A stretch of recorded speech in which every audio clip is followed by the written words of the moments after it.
শুভ সকাল বন্ধুরা, আশা করি সবাই ভালো আছো। আমিও ভালো আছি।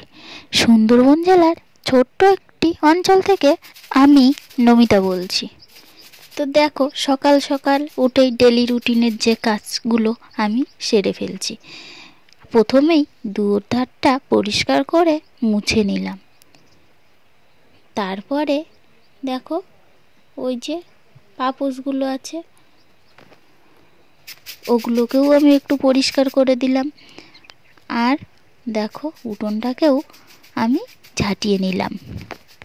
আর তোমরা তো সকলেই জানো আমার উঠোনটা খুবই বড়, তার জন্য আধা ঘন্টা মতো আমার উঠোন ঝাঁটাতে লাগে। আমার পিছনের দিকেও, ঘরের পিছনের দিকেও অনেকটা উঠান আছে। তো দেখো, এখন আমি দুয়োর ধারটা লেপতে চলে এলাম। তারপরে উনুনটা লেপে নিলাম। আজকে আবার বৃহস্পতিবার, আজকে তো বহুত কাজ পড়ে আছে। তো দেখো, আমি উনুন ধারটা লেপে নিলাম। তারপরে ওই যে দেখছো সাইডে একটু ফাঁকা আছে, আমি জল গড়িয়ে সাইডে চলে গেছে, সেটুকুনি আমি গোল করে লেপে নিলাম। তারপরে চলে এলাম থালা নিয়ে, থালাগুলো নিয়ে ঘাটে চলে এলাম। আর ওই যে জলগুলো, সেগুলো নিয়ে আমি পুকুরে ফেলতে গেলাম। ওতে অল্প কিছু ভাতও থাকে, ওগুলোকে জলে দিলে মাছে খেয়ে নেবে। তোমরা তো জানোই আমার সকালের বাসনটা খুবই কম হয়, আমি বিকালে অনেক বাসন মেজে দিই। কারণ ঠান্ডার সময় সকালে উঠতে একটু আলসেমতি লাগে, যার জন্য বিকালে বেশি বাসনটাই আমি মেজে রাখি।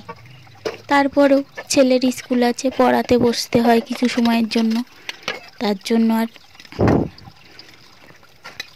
তো দেখো, আমার বাসনগুলো তো প্রায় সব মাজাই হয়ে গেল। আর ওই যে দেখছো কলের জলটা, ওটা ড্রাম থেকে তুলে তুলেই মাজতে হয় বেশিরভাগ সময়, কিন্তু জল আসলে তখন নিচে রেখে মাজি। তো বাসনগুলো ধুয়ে এখন জামা কাপড়গুলো ভিজিয়ে দিচ্ছি। আজকে বহুত কিছু কাচতে হবে, তার জন্য সকাল সকাল কেচে দিলে কি বলো তো, শীতের বেলা তো সন্ধ্যার দিকে শুকিয়ে যাবে। আর যদি এখন সকাল সকাল না কাচা হয় তাহলে ভিজে থাকবে, আর ভিজে জিনিস তুলে রাখলে ভিজে জিনিসে গন্ধ হয়ে যায়। তো দেখো, আমার জামা কাপড়গুলো কাচা হয়ে গেল। এখন আমি এগুলোকে আস্তে আস্তে মেলিয়ে দেব দড়িতে।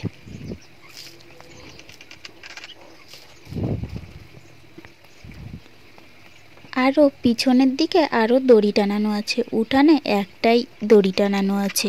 ওই যে কুশি গাছ জাল টানানো আছে, যার জন্য দড়িগুলো একটাই টানানো আছে। আর পিছনে, ঘরের পিছনের দিকে আরও দুটো দড়ি টানানো আছে, ওখানেও কিছু রোদ্দুরে দিয়ে দেব। আমার ভিডিওটা ভালো লাগলে লাইক ও কমেন্ট করতে যেন ভুলো না। আজকে আমি অল্প কিছুই কেচে দিলাম, আর বাদ বাকিটা কালকে কেচে দেব। তো দেখো, আমার শ্বশুর শাশুড়ি, আমি, ছেলে, বর, দেওর, এত লোকের জামা কাপড় কমগুলো হয় না। তোমার সব কাজ মোটামুটি হয়ে গেছে। ঘরটারগুলো তো আগেই পরিষ্কার করে ফেলেছি ঘুম থেকে উঠেই। আর এখন দোকানে যেতে হবে, ছেলেকে স্কুলে দিয়ে দেবো, সেই গাড়িতে করেই দোকানে চলে যাব। তো আর কিছু এখন দেখাতে পারবো না, আবার দোকান থেকে এসে আবার দেখা হবে। বাই এখন তাহলে। তো দেখো, আমি দোকান থেকে বাড়ি চলে এসেছি।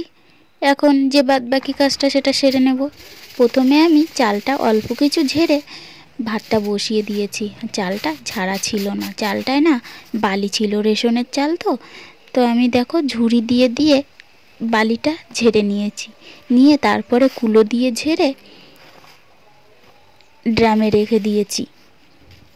দেখো কত বালি পড়েছে নিচে, রেশনের চালে তো প্রচুর বালি থাকে।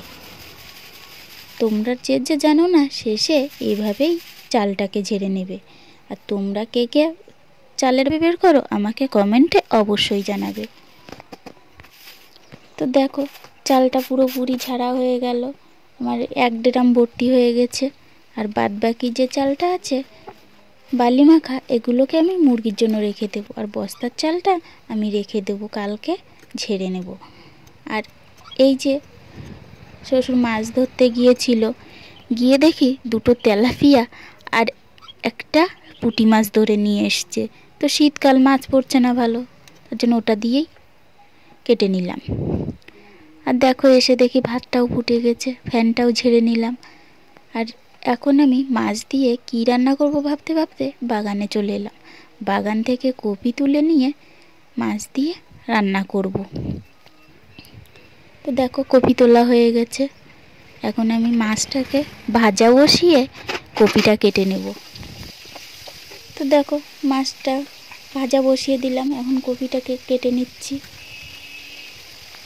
আমি কিন্তু কপি বড় বড় পিস করে কাটি। মাছটা ওদিকে দেখো ভাজাও হয়ে গেছে, এখন জল দিয়ে দেব।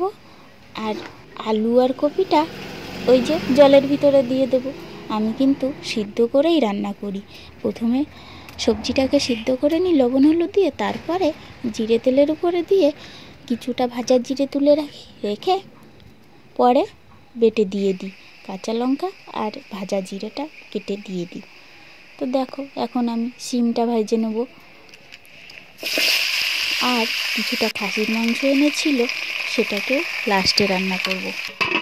না প্রায় হয়ে এসেছে, সবাইকে খেতে দিয়েছি। আমি স্নান করে পুজোটা সেরে তারপরেই খেতে দেবো, এখনও দেয়নি খেতে।